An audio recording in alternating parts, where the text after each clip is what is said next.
Brothers లో ఆషాఢం KG sale మళ్ళీ మొదలైంది. మరెన్నో క్రేజీ ఆఫర్స్ ఖైదీ చేయండి ఆర్ఎస్ బ్రదర్స్.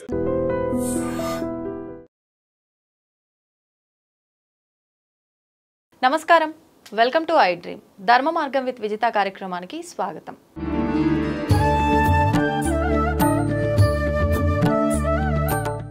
సాధారణంగా మనం ఎంతో మంది వ్యక్తుల్ని చూస్తూ ఉంటాము, మనకు తారసపడుతూ ఉంటారు, వాళ్ళ గురించి తెలుసుకుంటూ ఉంటాము. కానీ ఇప్పుడు నా ముందున్న వ్యక్తి గురించి చెప్పాలి అని అంటే, సాధారణంగా ఆయన వృత్తిరీత్యా ఒక సాఫ్ట్వేర్ ఉద్యోగిగా ఉండి అసలు ఇది అంటే నేను బ్రతుకు తెరువు కోసం ఈ ఉద్యోగం చేస్తున్నాను, కానీ అసలు ఇంకేంటి, అసలు మనం మానవ జన్మ తీసుకున్నాము అంటే దానికి అర్థం ఏంటి, అసలు ఎందుకు మనం ఈ జన్మ తీసుకున్నాము, ఈ జన్మకు సార్థకత ఎక్కడ లభిస్తుంది అన్న ఒక ఉద్దేశంతో ఇదంతా ఆలోచించిన ఆయన అమ్మవారి గురించి తెలుసుకోవాలి అని ఇష్టంతో మొదలుపెట్టి మూల మంత్రాల ఉపదేశం తీసుకొని వృత్తిరీత్యా సాఫ్ట్వేర్ ఉద్యోగిగా ఉన్నారు అనంటే భక్తిగా ముక్తిని పొందడం గురించి చాలా తక్కువ ఆలోచిస్తారు. కానీ ఆయన అమ్మవారి గురించి తెలుసుకొని ఉపదేశం తీసుకొని నేను ముక్తిని పొందాలి అని ఇటు వృత్తిని బ్యాలెన్స్ చేస్తూ ఇటు ఆధ్యాత్మిక జీవనాన్ని బ్యాలెన్స్ చేస్తున్న వ్యక్తి ఇప్పుడు నా ముందరున్నారు.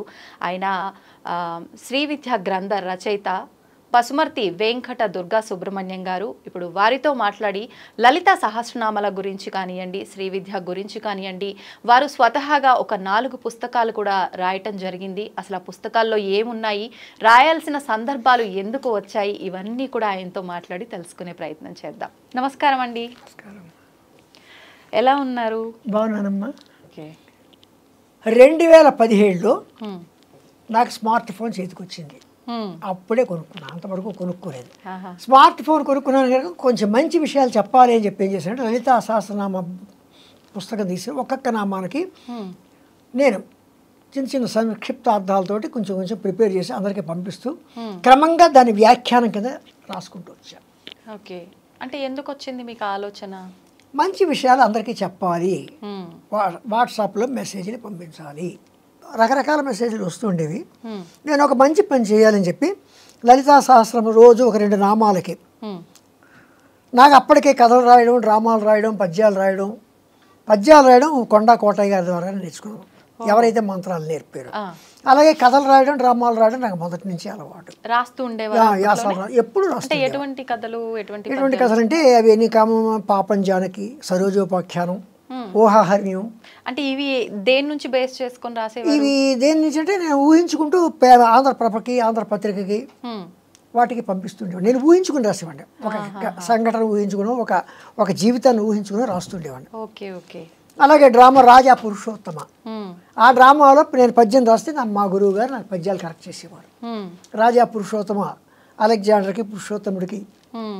ఇలాగ నేనేమైందంటే ఆ రచన నాకు ఆ రచనా వ్యాసంగంలో కొంచెం చెయ్యి తిరిగి ఉండడం చేత ఈ నామాల మీద కొంచెం పట్టు వచ్చిన చేత ఎలా రాయాలో, ఏ పద్ధతిలో రాయాలో అంటే వ్యాసాలు రాయడం, ఉపోద్ఘాతం ఎలా రాయాలి, దాన్ని ఎలా ముగించాలి, ఎలాగ మనం అందరికీ చెప్పాలి అనే ఒక ఐడియా మీద నేను చేశానంటే లలితా సహస్రనామ స్తోత్రం రాసుకుంటూ వచ్చాను.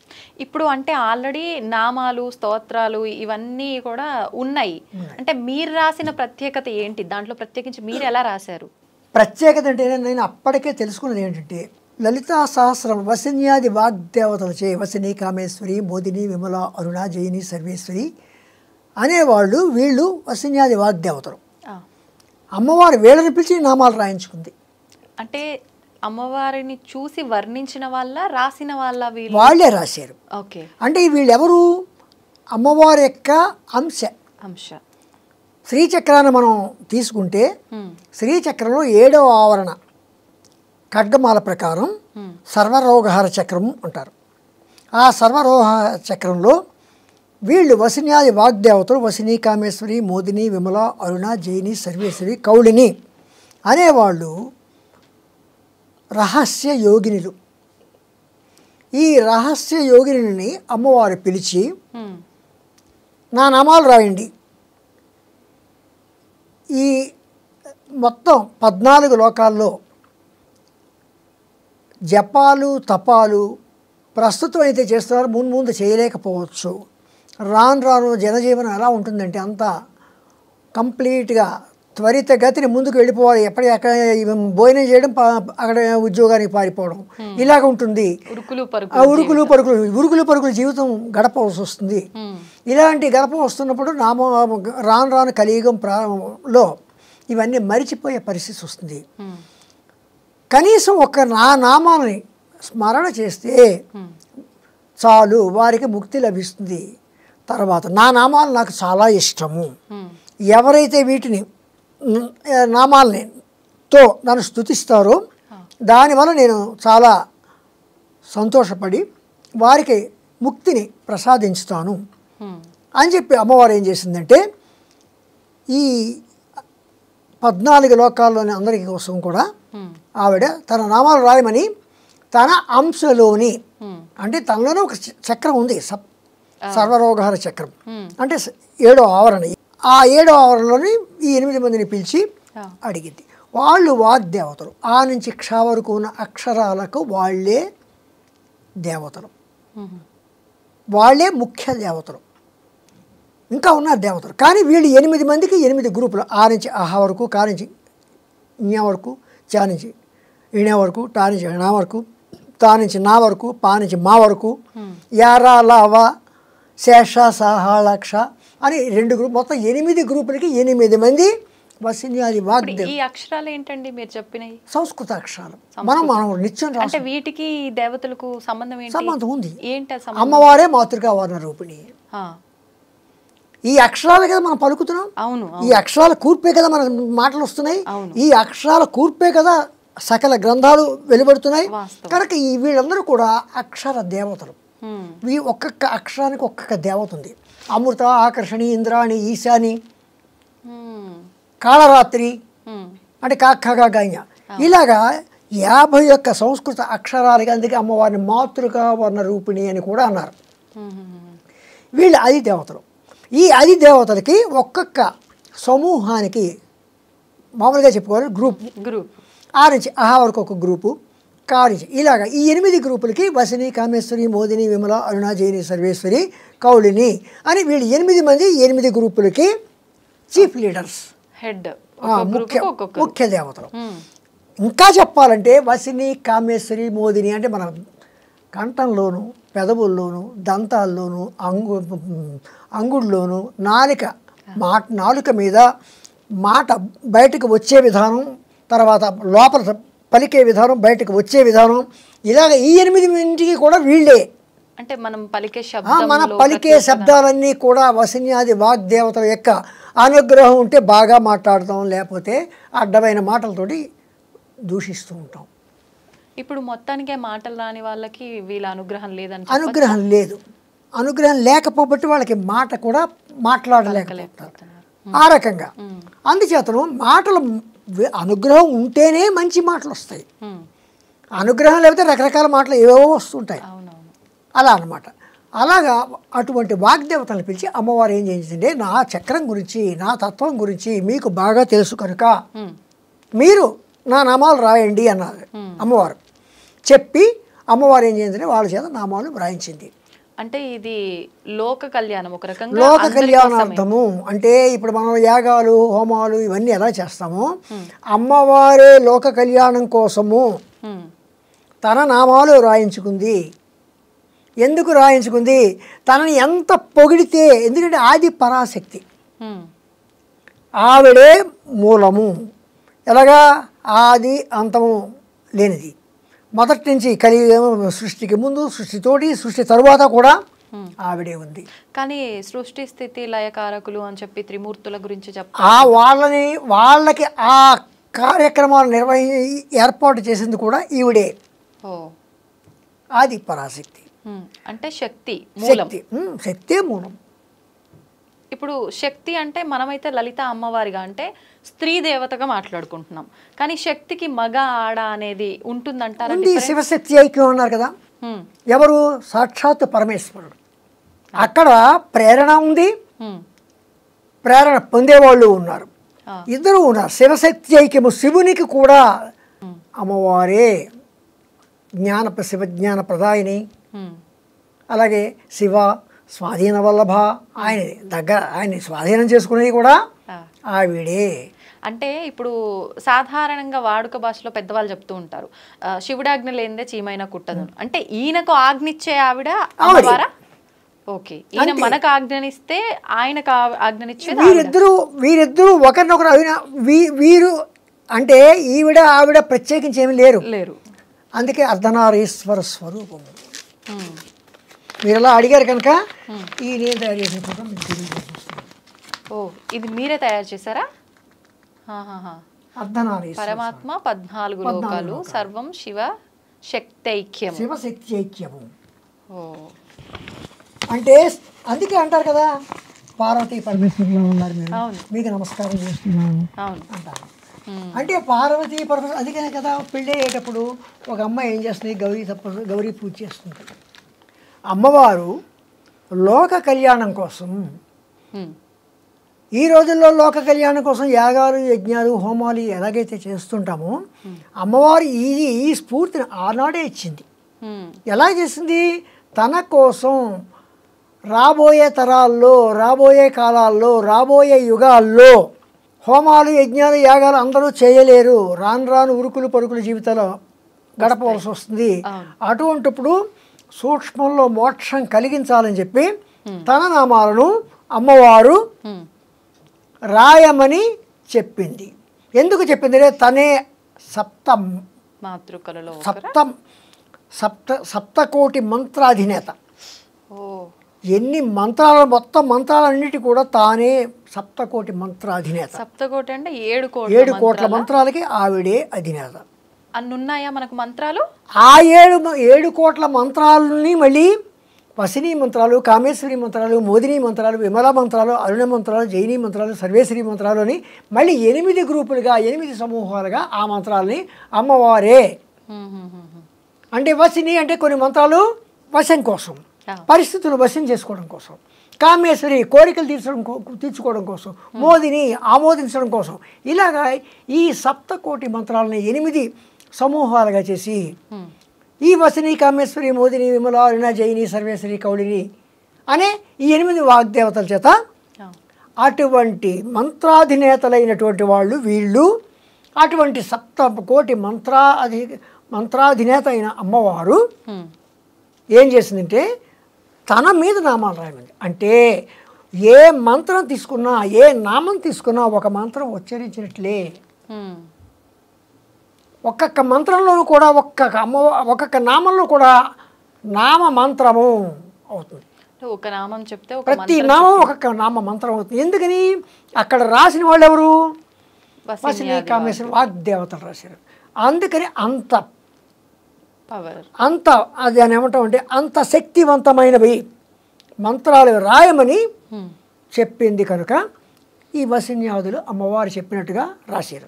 ఇప్పుడు అంటే ఆవిడ అంశగా ఈ వసిన్యాది వాగ్దేవతలని ఆమె అంటే క్రియేట్ చేసి ఒక రకంగా సృష్టించి వీళ్ళతో రాపించింది. వీళ్ళతోటే రాపించడానికి వెనకాల కూడా ఏదైనా ఆంతర్యం ఉందా? ఉంది. ఏంటండి? వీళ్ళెవరు? సర్వరోగహర చక్రంలో వీళ్ళెవరంటే రహస్య యోగినులు. వీళ్ళు వాగ్దేవతలు. అంటే రహస్యంగా ఉన్న వాళ్ళన? రహస్యం అంటే రహస్య యోగినులు. రహస్య యోగినులను వీళ్ళు ఎందుకన్నామంటే వీళ్ళ భావాలు, వీళ్ళని మనం అనేక రకమైన భావాలు తీసుకోవచ్చు. మనకి తెలియని భావాలు ఎన్నో అందులోంచి వస్తాయి. అంటే అక్షరాల్లో కూడా, అమ్మవారి నామాల్లో కూడా అనేకమైన భావాలు వస్తాయి. ఒక నామం తీసుకుని శ్రీమాత్రే నమః అన్నాం. ఆ మంత్రం వెనక ఎన్నో భావాలు ఉంటాయి. ఇప్పుడు ఈ శ్రీమాత్రే నమః ఒక్క మంత్రం కనుక చేసుకుంటే లలిత సహస్రనామాలు మొత్తం చేసిన ఫలితం ఉంటుందా? ప్రతిదానికి మనం షార్ట్ కట్లు ఊహించుకుంటూ కూర్చుంటే ఇంకా జీవితమే షార్ట్ కట్ అయిపోతుంది. అది తప్పు. అది తప్పనిసరి పరిస్థితిలో మనం షార్ట్ కట్ ఉపయోగించుకోవాలి తప్ప ప్రతిదానికి షార్ట్ కట్ తీసుకుని అలా అయితే ఇంకా అక్కర్లే. అంటే తప్పనిసరి పరిస్థితుల్లో ఉపయోగించవచ్చు. ఏంటి తప్పనిసరి పరిస్థితి? తప్పనిసరి పరిస్థితి ఏదో ఈరోజు స్నానం చేయడం కుదరలేదు, లేదా నేను ఎక్కడో ఏదో కార్యక్రమంలో ఉన్నాను, ఎక్కడికో బయటకు వెళ్ళాను, అమ్మా నేను చేసుకోలేకపోతున్నాను, లేకపోతే ఈ రోజు వేరే కార్యక్రమాల చేత, లేకపోతే నాకు ఆరోగ్యం బాగోలేదు, ఇలాంటి కారణంగా అమ్మ శ్రీమాత్రే నమః అనొచ్చు. కానీ అయిన దానికి కాని దానికి శ్రీమాత్రే నమః అనుకుంటూ కూర్చుంటే ఆవిడ కూడా ఒకటి భోజనం పిలిచి ఒక ఆయన భోజనం వెళ్ళాడు పేదరాశి పెద్దమ్మ ఇంటికి. ఆవిడ భోజనం పెడుతోంది. ఏమని పెట్టింది? నాన్న ఇదే కూర అనుకో, ఇదే పప్పు అనుకో, ఇదే చారు అనుకో, ఇదే ఇది బూరి అనుకో అంది. అంటే వడ్డించిన ఒక్క దాంట్లోనే పంచభక్ష పరమాన్నాలు అన్ని ఒకే రూపంలో చూపించేస్తుంది. అన్నం ఇదే పప్పడుకు ఇదే కావాలి తినేసాడు ఆయన. ఆయన వెళ్ళిపోయేటప్పుడు ఏం చేశాడు, ఆవిడ చేతిలో 10 పైసలు పెట్టి ఇదే రూపాయలకు, ఇదే 100 రూపాయలకు, ఇది 1000 రూపాయలకు అని చెప్పాడు. అలాగే చేస్తుంది అమ్మవారు కూడా. అంటే ఫలితం మనం ఎలా చేస్తాం, ఫలితం అదనమాట. యద్భావం తద్భవతి. ఓకే. అందుకని మనము ప్రతిదానికి షార్ట్ కట్ ఉందని మా గురువుగారు అవును మీ గురువుగారు షార్ట్ కట్ చెప్పారు, నీకు వీలు కాని పరిస్థితులు చేయమన్నారు తప్ప షార్ట్ కట్ ఎల్లవేళ ఉపయోగించమని కాదు. కానీ ఇక్కడ అమ్మవారు ఏం చేసింది, సహస్రనామాలు వ్రాయించుకుంది. అవును. ఈ సహస్రనామాలు ఎందుకు ఉపయోగిస్తాయి, ఒక్కొక్క నామం ఒక్కొక్క మంత్రం. అందుకే నేనేం చెప్పాను, ప్రథమ నామ మంత్రము శ్రీమాత్రే నమః, రెండవ నామ మంత్రము శ్రీ మహారాజ్ఞే నమః అని ప్రతిదానికి నామ మంత్రం అని పేరు పెట్టాను నేను నా వ్యాఖ్యానంలో. అంటే ప్రతి నామం ఒక మంత్రమే. ఎందుకని, ఆవిడ 7 మంత్రాధినేత. అందుకనమాట సర్వ మంత్రాత్మిక అని ఒక నామమే ఉంది అమ్మవారికి. అలాగా ఆవిడ ఏం చేసిందంటే వసిన్యాది వాగ్దేవతలను పిలిచి తన నామాలు రాయమంది. వాళ్ళ నామాలు రాశారు. నామాలు రాసిన తర్వాత ఒక రోజున చింతామణి గృహంలో, మణిద్వీపంలో చింతామణి గృహంలో కూర్చుంది. చుట్టూ కోట్లాది రూపాయల బ్రహ్మలు, ఒక బ్రహ్మ ఒక సరస్వతి వస్తే వాళ్ళకి తృప్తి కలగదు కనుక కోట్లాది రూపాయల్లో వచ్చారు. లక్ష్మీనారాయణులు కోట్లాది రూపాయల్లో వచ్చారు. గౌరీ రుద్రులు కోట్లాది రూపాయల్లో వచ్చారు.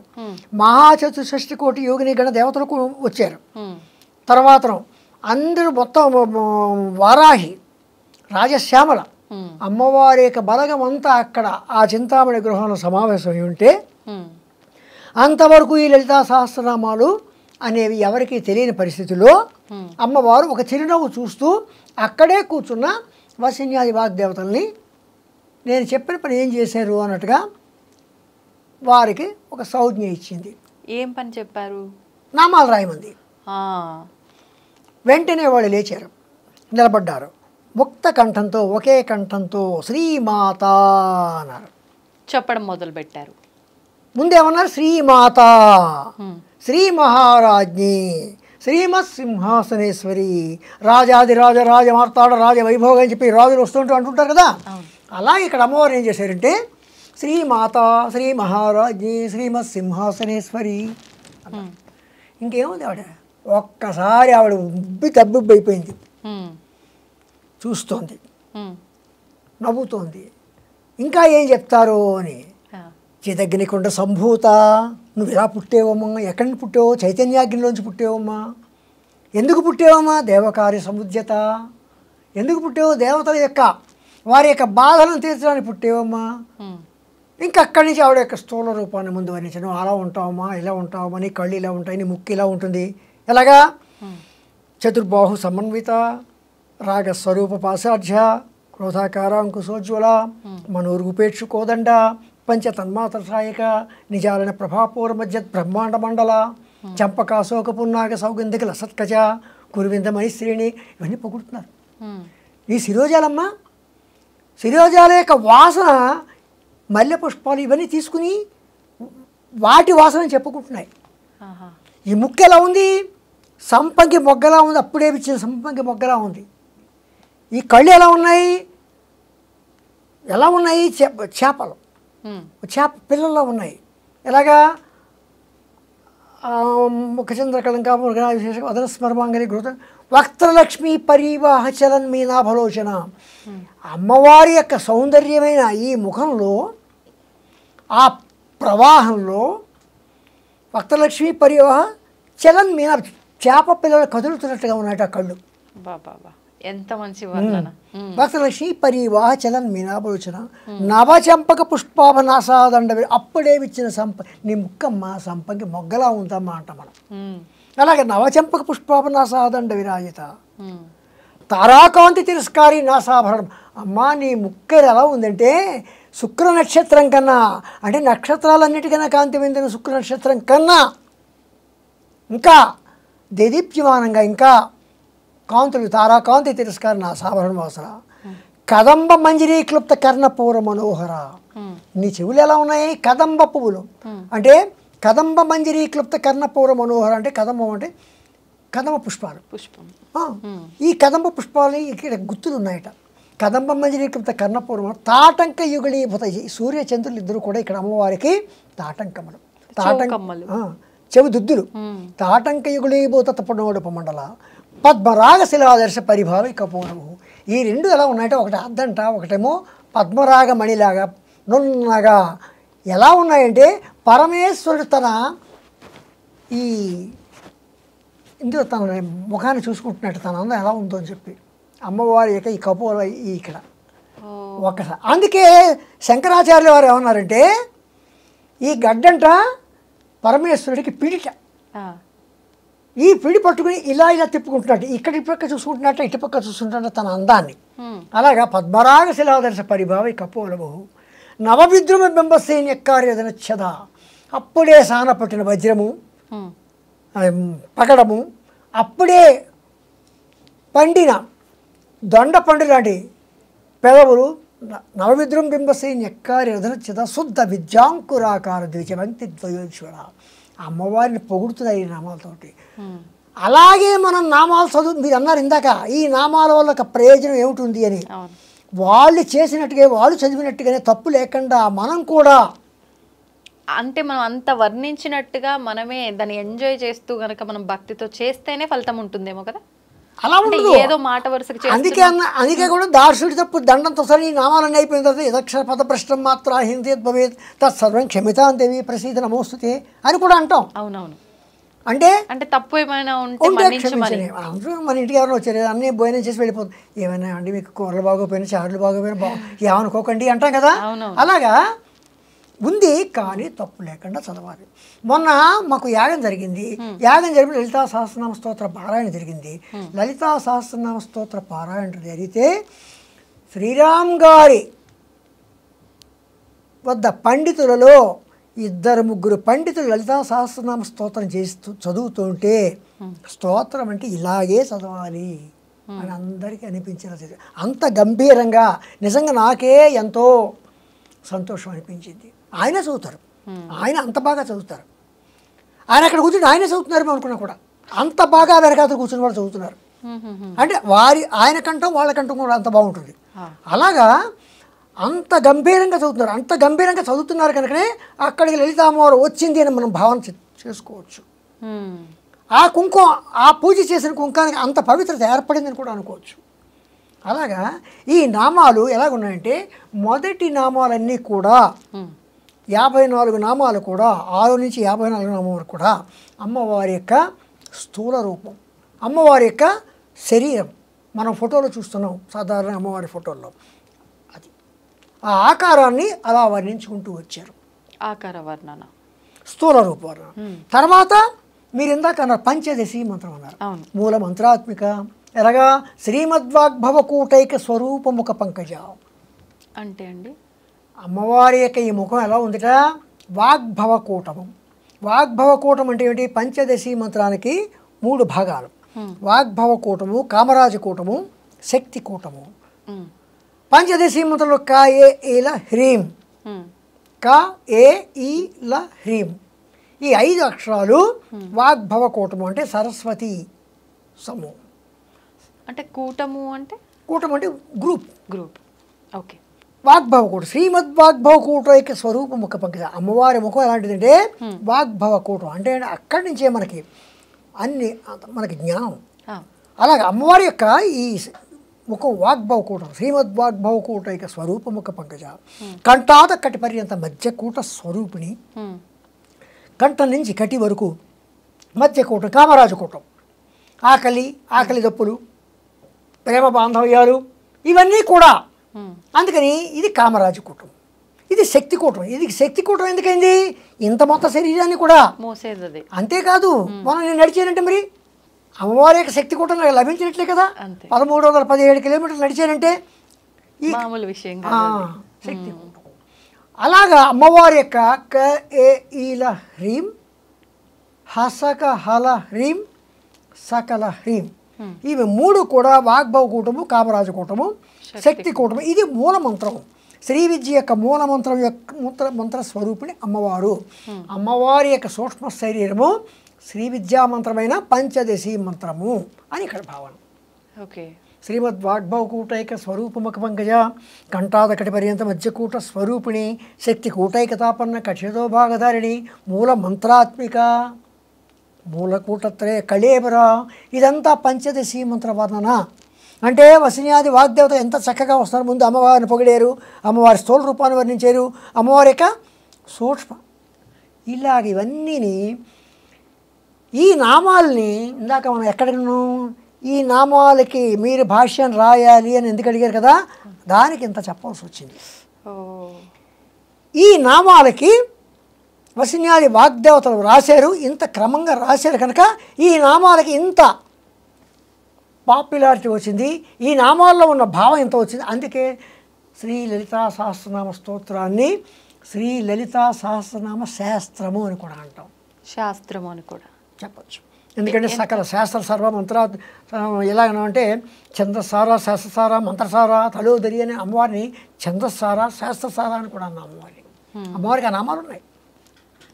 అలాగా ఈ నామాలన్నీ కూడా రాయబడ్డాయి కనుక ఇలాంటి నామాలు వసిన్యాది వాగ్దేవతలు రాస్తే అమ్మవారు ఏం చేస్తుందంటే నామాలు మాత్రమే కాదు ఈ నామాలకు ఒక భాష్యం రాయాలి అని ఏం చెప్పారు భాష్యము అంటే భాష్యం వివరణ వ్యాఖ్యానము నరేషన్ అని కూడా మనం ఆ భాష్యం రాయాలని చెప్పి అమ్మవారు ఏం చేసిందంటే భాస్కర్ రాయల వారిని ఒక ఆయన పూర్ణ దీక్షాపరుడు, ఆయన శంకరాచార్యుల వారి తర్వాత శంకరాచార్యుల వారితో సమానమే ఆయన కూడా. అంతటి మహాత్ముడికి ఈ కార్యక్రమాన్ని అప్పచెప్పింది భాష్యం రాయటం. కానీ ఇక్కడ ఇంకో విచిత్రం ఉంది, చెప్పమంటే చెప్తాను. చెప్పండి. ఎలాగంటే శంకరాచార్య సాక్షాత్తు శంకరాచార్యుల వారే లలితా సహస్రనామ స్తోత్రానికి భాష్యం రాయాలి అని అనుకున్నారు. అనుకుని తన శిష్యుల్ని ఈ గ్రంథం తీసుకురండి, లలితా సహస్రనామ స్తోత్రం వసిన్యాది వాగ్దేవతలు రాసింది తీసుకురండి అన్నారు. అంటే శిష్యులు వెళ్ళేది దొరకలేదు, ఎక్కడ దొరకలేదు. ఒక అమ్మాయి వచ్చింది, చిన్న అమ్మాయి ఇచ్చింది ఆయనకి, మాట ఆడకుండా తెచ్చేసి వెళ్ళిపోయింది. ఆయనకి ఎవరికి శంకరాచార్యుల వారికి ఇచ్చి వెళ్ళిపోయింది. ఆయన చూసే కాదు, అదేమిటిది విష్ణు సహస్రనామ స్తోత్రం. అవునా? అప్పుడు మళ్ళీ ఈ అమ్మాయి ఇది కాదమ్మా, ఈ లలితా సహస్రనామ స్తోత్రం కాదమ్మా అని అమ్మాయిని పంపించేశారు. మళ్ళీ వెళ్ళి పంపించారు. మళ్ళీ ఆ అమ్మాయి వచ్చింది, మళ్ళీ ఇంకో పుస్తకం వచ్చింది, అది విష్ణు సహస్రనామం. మళ్ళీ ఎందుకని మళ్ళీ మళ్ళీ విష్ణు సహస్రనామం? అదే ఆయన కూడా దివ్య దృష్టితో ఆలోచించారు. అప్పుడు ఆలోచిస్తే ఈ పని నీది కాదు. అంటే తీసుకొచ్చిన అమ్మాయిది కాదా, రాయాల్సిన కాదు రాయాల్సింది ఈయన కాదు. ఆ తెచ్చిన అమ్మాయి ఎవరో బాలా త్రిపుర సుందరి. ఓ, అంటే అమ్మవారే అంటే అక్కడ ఆదేశిస్తుంది, ఈ పని నీది కాదు, ఇవి రాయాలి నువ్వు అని శంకరాచార్యులు ఆదేశించాడు. ఆయన దివ్య దృష్టిలో చూశారు. అమ్మా నన్ను ఈ పని వద్దంటే అలాగా, నేను రాసే తీరుతాను అని సౌందర్యలహరి రాశారు ఆయన. సౌందర్యలహరి లలితా సహస్రనామ స్తోత్రంలో 1000 నామాల యొక్క స్థారాన్ని 100 శ్లోకాల్లో ఆయన పెట్టేశారు అక్కడ. సౌందర్యలహరి అంటే ఈ నామాలకి రాయడానికి తర్వాత కాలంలో భాస్కర్ రాయల వారు వస్తారు అని చెప్పి ఆయన భాష్యం రాశారు. మీరు నన్ను అడిగారు మీరు ఎందుకు రాశారు. ఇప్పుడు నేను చెప్తున్నా, అందరూ రాస్తున్నారు, నేను రాస్తున్నాను. అందరూ కథలు రాస్తున్నారు, నేను కథ రాశాను. అందరూ నవలు రాశాను, నేను నవలు రాశాను. అలాగే అందరూ రాస్తున్నట్టుగా నా భావంతో నేను రాసుకున్నాను. కానీ ఎంతమంది రాసిన ఈ వ్యాఖ్యానం అంతా ఎక్కడిది? భాస్కర్ రాయల వారు రాసిన వ్యాఖ్యానం మాత్రమే మాతృక.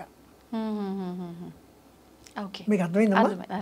ఆ రకంగా లలితా సహస్రనామ స్తోత్రానికి భాష్యం భాస్కర్ రాయల వారు రాస్తే చాలామంది రాసుకుంటూ వచ్చారు భాష్యాలు. ఆ భాష్యాలు రాస్తుంటే ఒక భాష్యానికి పోయిన భాష్యం అంటే అందులో సెంట్రల్ మీనింగ్ అంటే అందులో బేస్ చేసుకున్నది ఒకటే, అర్థం కూడా ఒకటే బేస్మెంట్ వస్తుంది. కానీ వారు చెప్పింది డిఫరెంట్ వేస్లో చెప్పుకుంటూ వచ్చారు. అంటే ఎందుకు చెప్పుకొచ్చారంటే ఒక్కొక్క శాస్త్రాన్ని వర్ణించుకుంటూ, ఒక్కొక్క శాస్త్రాన్ని అక్కడ ఉటంకిస్తూ, ఒక్కొక్క శాస్త్రాన్ని ఎగ్జాంపుల్ చెప్పుకుంటూ వారి క్రమంలో వారు చెప్పుకుంటూ వచ్చారు. ఇప్పుడు ఒక విషయం అడుగుతా అండి, ఏమనుకోవద్దు. అంటే ఒక ఉన్న గ్రంథాన్నో సంథింగ్ ఏదో ఒక దాన్ని తీసుకొని దాని నుంచి మనం పలు రకాలుగా రాసినప్పుడు మీ భావాన్ని బట్టి మీరు, నా భావాన్ని బట్టి నేను రాస్తున్నప్పుడు దానిలో ఉన్న సారాంశం కరెక్ట్గా యాప్ట్గా ఇక్కడ వస్తుందా? అంటే మారిపోయే అవకాశం లేదా? మారదు. వీళ్ళు రాసినా వాళ్ళు రాసినా ఆ బేస్మెంట్ మాత్రం వదలరు. ఓకే, అంటే ఆ మూలం ఎక్కడ మూలం ఎక్కడ వదలరు. మూలం ఎక్కడ అమ్మవారిని చెప్పుకుంటూ ఇంకో మార్గంలో చెప్పుకోరు అమ్మవారిగానే చెప్పుకుంటూ వారి భావాలతో అమ్మవారి యొక్క తత్వాన్ని మాత్రం వివేదించకుండా రాస్తారు. ఇప్పుడు తత్వం అన్నారు కాబట్టి లలిత సహస్రనామాల్లో ఈ 1000 నామాల్లో నుంచి మనం గనక ఒక తత్వాన్ని అర్థం చేసుకొని పూజ లాగానో మంత్ర రూపంలోనో చెయ్యాలి అంటే ఎటువంటి తత్వాన్ని తీసుకోవచ్చు అంటారు? మొత్తం లలితా సహస్రనామాలకి ఉన్న తత్వం అంతా ఒకటే. ఏంటండి? ఏమిటంటే ఆదిపరాశక్తి. ఆదిపరాశక్తి అనే రూపాల్లో ఉంది.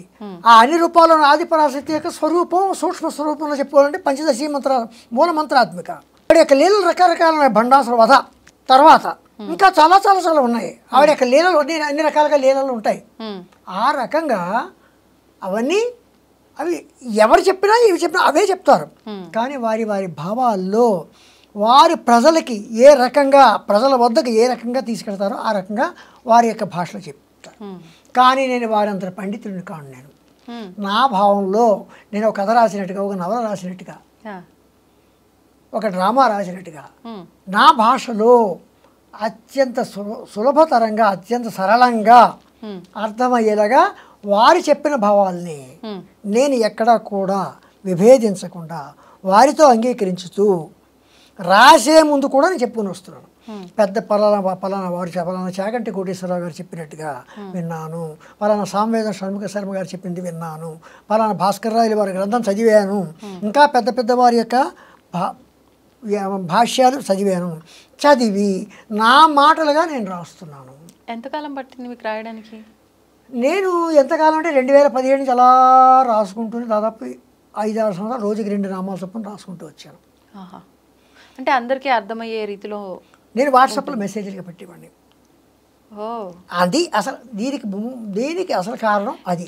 ఇప్పుడు ఉదాహరణకి ఆల్రెడీ ఉన్న ఆ మూలంలోంచి ఒక నామం తీసుకుంటే ఆ నామము ఆ విధంగా అర్థం చేసుకుంటే ఎలా ఉంటుంది, మీరు రాసిన దాంట్లోంచి అదే నామం తీసుకుంటే దాని భావం మాకు ఎలా అనేది వేరియేషన్ అదే అర్థం వస్తుంది, సేమ్ వస్తుంది.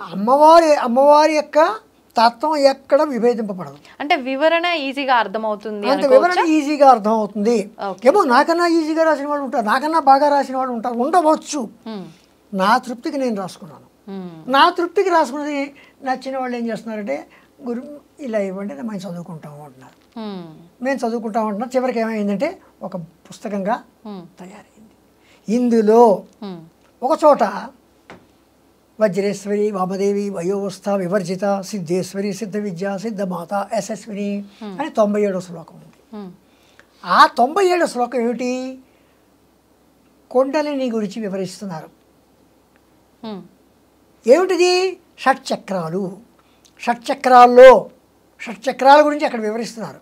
వజ్రేశ్వరి వామదేవి వయోవస్థ వివర్జిత సిద్ధేశ్వరి సిద్ధ విద్య సిద్ధమాత యశస్విని అని వివరిస్తున్నారు.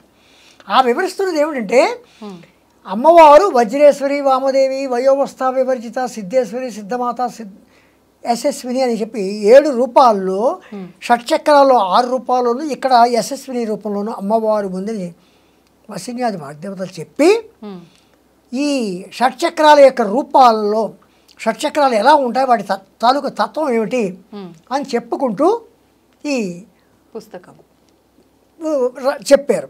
అందులో చెప్పినప్పుడు ఏం చేశారంటే షట్చక్రాల్లో విశుద్ధి చక్రం ఎక్కడుంది, విశుద్ధి చక్రం తర్వాత అనాహత చక్రం ఉంది, మణిపూర చక్రం ఉంది, స్వాధిష్టాన చక్రం ఉంది, మూలాధారం ఉంది, ఆజ్ఞా చక్రం ఉంది, సహస్రారం ఉంది, ఇంకా చక్రాలు ఉన్నాయి. ఈ ముఖ్యంగా 7. ఈ 6 చక్రాల్లోనూ 50 దళాలు ఉన్నాయి. ఈ 50 దళాల్లో ఈ మాతృక వర్ణాలు 51 అక్షరాలను చూడండి, వాటి యొక్క అధి దేవతలు లాళాలు ఒకే అక్షరం కింద భావిస్తే 50 మంది దేవతలు ఈ దళాల్లో ఉంటారు. ఈ దళాల్లో కూర్చుంటారు. అంటే అధిష్టాన దేవతలు అనుకోవచ్చా? అక్షరాధిష్టాన దేవతలు. అక్షరాధిష్టాన వాళ్ళు కూర్చుంటే అమ్మవారు మధ్యలో వజ్రేశ్వరి వామదేవి వయోవస్థ వివర్జిత సిద్ధేశ్వరి సిద్ధమాత యశస్విని అని అమ్మవారు ఆ పద్మాలు, ఇవన్నీ పద్మాలు, ఆ పద్మం మధ్యన అమ్మవారు కూర్చుంటుంది. సహస్రాలలో అమ్మవారు ఇక్కడ కూర్చుంటే ఈ 50 మంది దేవతలు అనులోమం విలోమంలో 10 సార్లు, అంటే అనులోమం 50 విలోమం 50 వెళ్ళి మళ్ళీ 10 సార్లు అంటే 1000 సార్లు, అంటే ఈ సహస్రానికి 1000 దళాలు కనుక ఈ 1000 దళాల అమ్మవారు ఉంటే అందులో యశస్విని రూపంలో అమ్మవారు ఉంటుంది. అంటే అమ్మవారు ఈ మంత్రాది ఈ అక్షరాది దేవతలందరూ కూడా మధ్యలో అమ్మవారు కూర్చుంటుంది. అందుకే అమ్మవారు మూల మంత్రాత్మిక అని కూడా చెప్పబడింది. ఓకే. ఇప్పుడు అంటే చాలా వరకు అన్ని రకాల మంత్రాలు అందరూ చేయడానికి వీల్లేదంటారు. ఇప్పుడు ఇవి మాత్రం తీసుకుంటే నామాలు, కానీ ఒక్కొక్క నామం ఒక మంత్రంతో సమానం. ఏదేమైనప్పటికీ ఇది అమ్మవారికి సంబంధించిన ఒక విషయం అని చెప్పొచ్చు. ఇవి చెయ్యాలి అని అంటే ఎవరైనా అర్హులేనా, చేయడానికి నియమాలు ఏమైనా పాటించాలా అనే విషయానికి వస్తే దాని గురించి ఏమైనా ఉందా వివరణ? నియమాలు అంటే ప్రత్యేకించి నియమాలు ఏం లేవు. అమ్మవారు ఏం చేస్తుంది, ఏం చెప్పింది, అందరూ ఆబాల గోపవిదిత అన్నారు అమ్మవారు. అంటే చిన్న పిల్లవాడి దగ్గర నుంచి పెద్ద వయసు మళ్ళిన వాళ్ళ వరకు కూడా ఎవరైనా చేయవచ్చు. ఎవరైనా నమ్మకం ఉన్న ప్రతి ఒక్కరు కూడా నా శఠాయ నా దుష్టాయ నా విశ్వాసాయ కరిహిచిత్. శఠుడు, దుష్టుడు, మూర్ఖుడు ఇలాంటి వాళ్ళకి అంటకుండా, అందుకే రహస్యనామాలు అన్నారు. అది కూడా హయగ్రీవుల వారు అగస్త్యుల వారికి చెప్పారు. ఈ నామాలు ఆవిర్భవించిన విధానం చెప్తున్నప్పుడు నా శఠాయ నా దుష్టాయ నా విశ్వాసాయ కరిహిచిత్ అని చెప్పి, అంటే శఠుడికి, దుష్టుడికి, మూర్ఖుడికి వీళ్ళకి మనం చెప్పద్దు. వాళ్ళు మొండి వాళ్ళు వీటిని వినరు కనుక వాళ్ళకి వినకుండా ఇవి రహస్యనామాలుగా కాపాడుకోవాలి అని చెప్పి హయగ్రీవుల వారు అగస్త్యుల వారికి చెప్పారు. అలాగా ఇవి రహస్యనామాలు, ఆ రకంగా రహస్యనామాలను కూడా చెప్పచ్చు. అంటే ఓన్లీ వాళ్ళ వరకు మాత్రమే ఈ రహస్యనామాలు. అంటే సాధారణంగా రహస్యము అనగానే రహస్యం అంటే గుప్తార్థంగా ఎన్నో అర్థాలు ఉంటాయి. అవును, అలాగా కూడా చెప్పచ్చు. అందుకే లలిత రహస్యనామ స్తోత్రం అని చెప్పి రహస్యనామ స్తోత్రం అందుకని అన్నాం. అవును. అయితే ఇప్పుడు 1000 నామాలు ఉన్నాయి, కానీ వీటిలోంచి ముఖ్యంగా కొన్ని నామాలు తీసుకోవాలి ప్రత్యేకమైనవంటే అలా ఏమైనా మనం తీయొచ్చా, విడతీయొచ్చా? కొందరు రకరకాల వారి యొక్క కోరికల ప్రకారం ఒక చోట ఏముంది, మాకు ఒంట్లో బాగోట్లేదండి, ఏం చేయాలని అడుగుతారు. అప్పుడు ఏమని చెప్తారంటే సర్వవ్యాధి ప్రశమన్యై నమః సర్వమృష్టి నివారిణి అని అనువది ఆ నామం చదువుకో, కొన్నాళ్ళు చదువుకుంటే నీకు. మాకు పిల్లలు లేరండి, శ్రీమాత్రి అని మన నామం కొంచెం శ్రద్ధగా చదువుకో అని చెప్తూ ఉంటారు. అలాగా కొన్ని నామాలు మన యొక్క నమ్మకాలు. ఈ నామం చదివితేనే మన కోరిక తీరుతుంది, ఆ నామం చదివితేనే మన కోరిక తీరుతుందని కాదు. వారికి మరింత దగ్గరగా తీసుకెళ్ళడానికి ఆ నామాలు చెప్తారు. కానీ మనం ఏ నామాలు, లలితా సహస్రనామాలు ఏ నామాలు చేసినా సరే తప్పకుండా మన కోరికలు సిద్ధిస్తాయి. సాధారణంగా కలియుగంలో ప్రత్యక్ష దైవం శ్రీ లలితా పరమేశ్వరి మాత అని కూడా మనం చెప్పుకోవచ్చు. మనకి ఎందుకంటే వెంటనే పలుకుతుంది. అంటే మనకి ఇన్ని రూపాల్లో దేవతలు ఉన్నా కూడా, అంటే ఎవరి ఇష్టదైవంగా వాళ్ళు ఒక్కొక్క రూపాన్ని ఆరాధిస్తూ ఉంటారు. వీళ్ళందరినీ పట్టుకోవాల్సిన అవసరమే లేదు, ఓన్లీ అమ్మవారిని పట్టుకుంటే అందరి అనుగ్రహం ఉన్నట్టే అని భావించవచ్చా? విఘ్నేశ్వరుని పూజించితే విఘ్నాలు కాపాడుతాడు. సరస్వతీదేవిని పూజిస్తే విద్య వస్తుంది. లక్ష్మీదేవిని పూజిస్తే అష్టైశ్వర్యాలు వస్తాయి. ఈవిని పూజిస్తే ఇవన్నీ వస్తాయి. ఓకే, అన్నీ వస్తాయి, అందరి అనుగ్రహం ఆవిడ ద్వారానే లభిస్తుంది అనుకోవచ్చు, అంతే అంటారా? లేదు, మేము అసలు లలిత అమ్మవారి ఆరాధనే ఇప్పటివరకు చేయలేదు, అసలు నామాల గురించి మాకు తెలీదు, కానీ వివిధ రూపాల్లో వివిధ దేవతల ఆరాధన చేస్తున్నాము, మరి వాళ్ళందరికీ పైన, అంటే మన వాడుక భాషలో చెప్పాలంటే వీళ్ళందరికీ హెడ్గా ఆవిడ ఉన్నప్పుడు వీళ్ళని ఆరాధించిన ఆమె అనుగ్రహం మా పైన ఉంటుందా అనే వాళ్ళకి? ఆవిడ సర్వదేవతా స్వరూపుడి. అక్కడ ఆవిడకి ఆ భేదం లేదు. మనకు ఉంది భేదం. మనలోనే హిందూ మతంలోనే రకరకాల మతాలు ఉన్నాయి, ఉండొచ్చు, కానీ ఆవిడకి ఆ భేదం లేదు. అంచేతను ఆవిడ భాషారూప. ఏ భాషకైనా, ఏ భావానికైనా, ఏ మతానికైనా, అంటే ఏంటి, మన హైందవ మతం గురించి చెప్తాం. ఏ మతమైనా సరే అన్నింటికి కూడా ఆవిడ, అంటే అప్పట్లో వివరించిన విధానాల్లోనే ఏ కులమైన ఏ మతమైన అని వివరించారు. కానీ పురాణాలు శాస్త్రాల ప్రకారంగా తీసుకుంటే కులాలు అనే భాష భావన ఎక్కడా లేదు అని చెప్పి ఇప్పుడు చెప్తూ ఉంటారు కదా, మరి అప్పుడు అలా ఉద్దేశించి ఎందుకు చెప్పారంటారు? అక్కడ కులాలు అనేవి ఆ రోజుల్లో చెప్పినవి ఏంటంటే వృత్తుల ప్రకారం చెప్పారు వృత్తుల ప్రకారం ఒకటి. రెండోది ఏంటంటే బ్రహ్మస్వరూపులు, బ్రహ్మణ యొక్క పరమాత్మ యొక్క ముఖంలోంచి పుట్టిన వాళ్ళు బ్రాహ్మణులు, భుజాల్లో నుంచి పుట్టిన వాళ్ళు క్షత్రియులు, ఊరువుల్లోంచి పుట్టిన వాళ్ళు వైశ్యులు, పాదాల్లోంచి పుట్టిన వాళ్ళు శూద్రులు అని చెప్పారు. అది కావచ్చు, కానీ వృత్తిరీత్యా మాత్రమే కులము. ఓకే. తర్వాత వృత్తిరీత్యా అని చెప్పి చెప్పుకుంటూ వచ్చారు. తర్వాత ఇవేమైందంటే తరతరాలు మారుతుంటే మన చదువులు మన వృత్తులు వేరేగా వస్తున్నాయి కనుక అవును అంచేత మనకి ఇప్పుడు ఈ కులాలు అనేవి ఇదే. కులం అంటే ఏం లేదు, ఒక సమూహం. ఆ సమూహంలో వాళ్ళే దాని మూలంగా ఏమైందంటే కులాలు ఏర్పడ్డాయి. ఓకే. ఇప్పుడు ఈ లలితా సహస్రనామాలకి శ్రీ విద్యకి మధ్య సంబంధం ఏమైనా ఉందండి? శ్రీ విద్య లలిత. కానీ లలిత అమ్మవారు ఈ విధానము ఇదంతా కూడా మనం మాట్లాడుకునే దాన్ని బట్టి ఇదంతా సాత్వికంగా మనం ఆచరించే విధానం.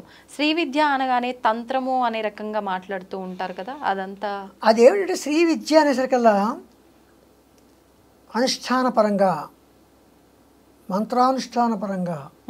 మంత్రానుష్ఠానపరంగా మనం అమ్మవారిని సేవించే విధానాన్ని శ్రీ విద్య అంటాం.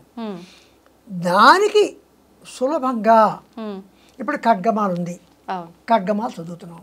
ఖడ్గమాలలో 9 ఆవరణల గురించి చెప్పారు. ఇది ఎవరైనా చదవచ్చు. కానీ దీనికి నవావరణార్చన వేరేగా ఉంది. నవావరణార్చన ఎందుకు చేస్తున్నాం? ఆ నవావరణార్చన చేస్తే ఎంతో, దానికి 10 నిమిషాల్లో చదువుకునే ఖడ్గమాల కూడా అంతే అని చెప్తున్నారు. అంటే వీటికి దానికి అది వారు చేస్తున్నారు. ఎవరైతే అర్హత ఉందో, ఎవరైతే దాని అనుష్ఠానం తీసుకున్నారో వారు చేస్తున్నారు. అది శ్రీ విద్యాపరంగా. ఖడ్గమాల పరంగా అయితే ఇది ఖడ్గమాల మామూలుగా ఎవరైనా చేసుకోవచ్చు. ఇలాంటివి ఉంటాయి. అంటే మీరు అన్నట్టుగా ఉపాసన తీసుకొని ఒక దీక్షలాగా చెయ్యాలి నిత్యం అనుకునే వాళ్ళు ఈ రకంగా శ్రీ విద్యాపరంగా వెళ్ళాలి. లేదు మేమంతా నార్మల్గా ఎటువంటి నియమాలు ఇవన్నీ లేవు చేసుకుంటాము అనుకుంటే ఖడ్గమాల ప్రకారం ఖడ్గమాల కానీ, లేదా సహస్రనామ పారాయణ కానీ, లేదా శతనామ పారాయణ కానీ, ఇలా ఏవో పారాయణలు చేసుకోవచ్చు. స్తోత్రాలని మనం పారాయణ చేస్తాం. ఇప్పుడు ఈ సహస్రనామ పారాయణ చేయాలి అని అంటే పర్టికులర్గా ఒక సమయం ఏమైనా చూసుకోవాలంటారా? నా ఉద్దేశంలో అయితే ఇది కూడా అమ్మవారిని స్తుతించడమే కనుక ఎప్పుడు పెడితే అప్పుడే స్తుతించుకోవచ్చు. కాకపోతే ఏంటంటే మన పద్ధతి ప్రకారం ఏంటంటే బాత్రూమ్కి వెళ్ళిన బట్టలు కాకుండా శుచి శుభ్రత మాత్రం పాటించాలి. అలా చూసుకొని మనది మనకు కరెక్ట్ అనిపిస్తే మనం చేసుకోవచ్చు. ఇప్పుడు లలితా అమ్మవారి ఆరాధన మీరు చెప్పినట్టుగా ఈ సహస్రనామాలు ఇవన్నీ చేసుకుంటూ శ్రీచక్ర రూపంలో ఆరాధించవచ్చా? ఎవరైనా చెయ్యొచ్చా? లేదు అంటే ఇందాక మీరు అన్నట్టుగా శ్రీ విద్యా ఉపాసకులు మాత్రమే? ఇక్కడ శ్రీచక్రం అనేసరికల్లా అది ఉపాసన పరంగానే వస్తుంది. ఎందుకంటే ఒక శ్రీచక్రం అంటే మేరు ప్రస్థానం తీసుకుంటాం. ఆ శ్రీచక్రం మేరు పూజ చేసుకోవాలంటే కొంచెం ఉపాసన పరంగా కొంత అర్హత సంపాదించుకోవాలి. అర్హత లేకుండా శ్రీచక్రం మేరు జోలికి వెళ్ళకూడదు. అదే శ్రీచక్రం ప్రింట్ చేసిన శ్రీచక్రం లామినేషన్ చేసింది మనం పూజ చేసుకుంటాం, ఫోటో రూపంలో తప్పు, పర్వాలేదు. ఒక దేవుడికి ఎలాగైతే ఫోటోకి అగరత్తి వెలిగిస్తామో అలాగే ప్రింట్ చేసిన శ్రీచక్రానికి లేదా ఒక రాగిరేఖ మీద వేసిన శ్రీచక్రానికి మామూలుగా పూజ చేసుకోవచ్చు. కానీ మేరు ప్రస్థానం కానీ లేకపోతే బీజాక్షరాలతో వ్రాయబడిన శ్రీచక్రం ఆల్రెడీ అందులో అమ్మవారిని ప్రతిష్ఠించిన శ్రీచక్రాలకి వీటికి కొంత మంత్రోపదేశాలు అనుష్ఠానపరంగా కొన్ని చేయవలసిన క్రమాలు ఉంటాయి కనుక అవి ఎవరు పెడితే వాళ్ళు చేయడం మంచిది కాదు. ఎందుకంటే బీజాక్షరాలు సరిగా పలకలేకపోవడం, బీజాక్షరాలు వెనక ముందులు రావడం ఇలాంటివన్నీ వస్తాయి కనుక అది కేవలం అనుష్ఠాన పనులు మాత్రమే చేయాలి అని వస్తుంది. ఓకే. అంటే ఇప్పుడు ఇందాక మీరు ఆల్రెడీ చెప్పున్నారు, మనం గనక ఈ సహస్రనామాలు అందరూ చదవాలి, సమయంతో పని లేదు, ఏదైనా తప్పులు ఉంటే ఆఖరణ మన్నించమని ఎలాగో వేడుకుంటాం, కానీ తప్పులు చదవకుండా మాత్రం చెయ్యాలి అని చెప్పి తెలియకుండానే అది నోరు తిరగటంలో కానివ్వండి, ఏదో రకంగా తడబడటము, ఆ తప్పులనే దొర్లుతూనే ఉంటాయి. కానీ ఇవి నామం కాబట్టి తప్పుపోయినా పర్లేదు అనుకోవచ్చా? లేదు నామంతో కూడి ఉన్న మంత్రాలు అనుకున్నాం కాబట్టి ఇది దోషంగా మారుతుందంటారా? ఏమైనా దోషంగా మారుతుందా అంటే ఒక విషయం తప్పు అంటున్నారు, రైట్ అంటున్నారు. రామునితో కపివరుండిట్లనియే, రామునితో కపివరుండిట్లనియే, బాగుంది కదా, వినడానికి బాగుంది కదా. రాముని తోక పివరుండిట్లని అంటే ఎలా ఉంటుంది చెప్పండి? అసలు అర్థమే మారిపోయినట్టు. మరి ఇది ఎలాంటి ఆ, ఇది ఎలాంటిది కదా. అవును. అప్పుడు ఒకసారి ఆ నామం మనం విరవకోవడం చోట విరిచి అయితే ఇంకో నామంలో ప్రథమాక్షరం ఈ నామంలో కలిపి ఇంకోటి చేస్తే అది దూషణ కింద కూడా రావచ్చు, భూషణ కింద కాకుండా. అది తప్పు కదా. అవును. అమ్మవారి దగ్గర పూజ చేస్తామని కూర్చొని అమ్మవారిని దూషిస్తే ఎలాగా? అంటే మనం తెలిసి చెయ్యట్లేదు కదా, అయినా దోషమేనా? అందుకే కొంచెమైనా మనం తెలుసుకోవాలి, కొంతైనా తెలుసున్న వారి దగ్గర మనం తెలుసుకోవడం మంచిది. ఏం పర్వాలేదు, చేస్తే మంచిది ఏమంటే చేస్తే చేసేయచ్చు, తప్పేం లేదు, ఆవిడే ఏమనుకోదు. కానీ అది మంచిది కాదు. ఆవిడే క్షమిస్తుంది, ఆవిడ శిక్షించదు. శిక్ష అనేది అమ్మవారు ఎప్పుడు కూడా శమము దమము తితీక్ష తన భక్తులకి ఉండమంటోంది, తనలోనూ ఉంచుకుంది. తితీక్ష అంటే ఏమిటి? అవతల వాడు అపకారం చేసినా మనం అపకారం చేయకూడదు, అమ్మవారి తత్వం అది. ఓకే. అలాగే తన భక్తులకు కూడా అదే గుణం, శమము దమము తితీక్ష, ఈ 3 గుణాలు ఉండాలని అమ్మవారు చెప్తోంది. ఆ గుణాలు ఉండాలి. శ్రీ విద్యో అంటే అమ్మవారిని ఎవరైతే పూజించుతున్నారో ఎవరిని దుర్భాషలాడకూడదు, ఎవరిని ఏమీ అనకూడదు, వీలైనంత వరకు కూడా ఒకరికి బాధ కలిగేలాగా చేయకూడదు అని చెప్తున్నారు. ఓకే. ఇప్పుడు ఈ లలితా సహస్రనామాల్లో సదాశివ కుటుంబిని అనే ఒక నామం అనేది ఉందా? అంటే దాన్ని మనం శివతత్వం ఇక్కడ ఇమిడీకృతమైంది అనుకోవచ్చా? దీన్ని ఎలా తీసుకోవచ్చు? శివ కుటుంబం ఎవరు? షణ్ముఖుడు, గణపతి. శివ కుటుంబం అనే ఫోటోలే మన దగ్గర ఉంటాయి. అవును, అంతే. సదాశివ కుటుంబిని, ఆ కుటుంబంలో ఆవిడ గృహిణి, ఆ కుటుంబానికి యజమాని ఎవరు? సదాశివుడు. అందుకు సదాశివ కుటుంబిని. ఆ కుటుంబంలో నువ్వు గృహిణి అమ్మ. అంత ఆది పరాశక్తి అయినా ఆయన దగ్గరికి వచ్చేసరికల్లా లజ్జా స్వరూపిణి. ఆయన దగ్గర లజ్జ, సిగ్గుపడుతూనే ఒక పెళ్లి కూతురులా కూర్చుంటుంది. ఇప్పుడు ఈ నామం చేసుకోవడం వల్ల ఎటువంటి ఫలితం ఉంటుందంటారు? ఈ సదాశివ కుటుంబిని అనే నామం చేసుకోవడం వల్ల తప్పేంటి? తన కుటుంబంలో కలతలు లేకుండా ఉండాలి అంటే ఆ కుటుంబంతో పోల్చుకున్నాము అన్న భావన కలుగుతుంది మనకి. సదాశివ కుటుంబిని అని ఎప్పుడైతే అమ్మవారి కుటుంబం, అమ్మవారి ఉండి షణ్ముఖుడు, తర్వాత గణపతి, తర్వాత పరమేశ్వరుడు, తర్వాత అమ్మవారు, వాళ్ళు నలుగురు కూడా లోకాన్ని రక్షిస్తున్నారు. అలాగే వాళ్ళు కూడా అన్యోన్యంగా ఉంటున్నారు. కనుక మనం కూడా అన్యోన్యంగా, అంటే మంత్రం 10 సార్లు మనం చేస్తున్నామంటే మనం ఎలా ఉండాలి అనే ఒకటి. అంటే మనం అమ్మవారి పూజ చేస్తున్నాం కనుక అబద్ధం ఆడకూడదు, అమ్మవారి పూజ చేస్తున్నాం కనుక అది వేరే ఆలోచన ఉండకూడదు. వచ్చింది కదా, అక్కడ క్రమశిక్షణ ఏర్పడుతుంది కదా, అది అనమాట. అంతేగాని అమ్మవారి పూజ చేసిన మళ్ళీ క్రమశిక్షణ వచ్చేది, మనలో పరివర్తన కలుగుతుంది.